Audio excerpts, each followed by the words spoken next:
Ako po si Heidi Diaz. At proud po ako sabihin na noong 2021, hindi lang po race ang binuhat ko. I'm honored to share with you the true meaning of strength and stamina. Not just in sports, but in leadership and service to others. It's not just lifting the weights. I lifted history. I lifted every Filipino dream. I lifted our first ever Olympic gold medal. Pero alam niyo, bago ang lahat ng yan, isa lang po akong ordinaryong batang babae sa Zamboanga. Sa sports na hindi pangkaraniwan sa babae. Maraming nagsabi, hindi yan para sa'yo. Mahina ka dyan. Walang future dyan. Pero patuloy akong naniwala sa pangarap ko at sa sarili ko. Yung lakas ko, hindi lang pisikal. Ito ay nanggaling sa puso.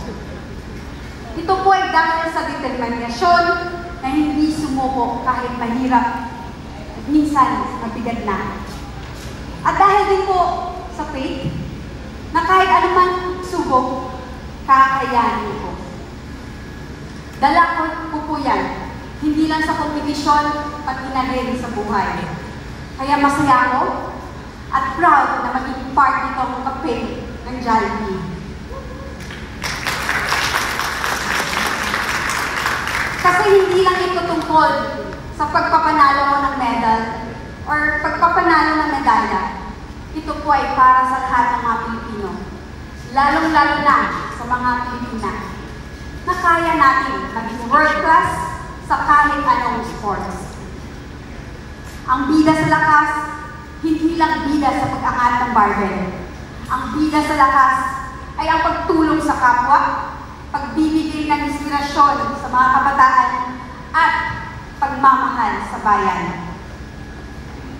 Tulad ng pag-angat ko ng barbell, we must lift each other up. Strive for greatness.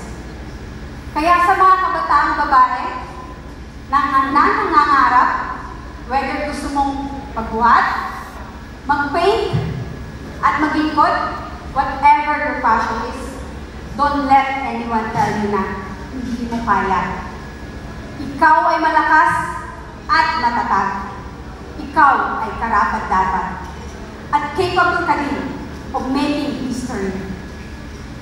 Patuloy po natin buhatin ang isa't isa, kapwa Pilipino, na nagtutulungan. Gamitin natin ang ating lakas para iangat ang ating bandila ng mas mataas bilang mga bida best, bida Pinoy. Maraming salamat po.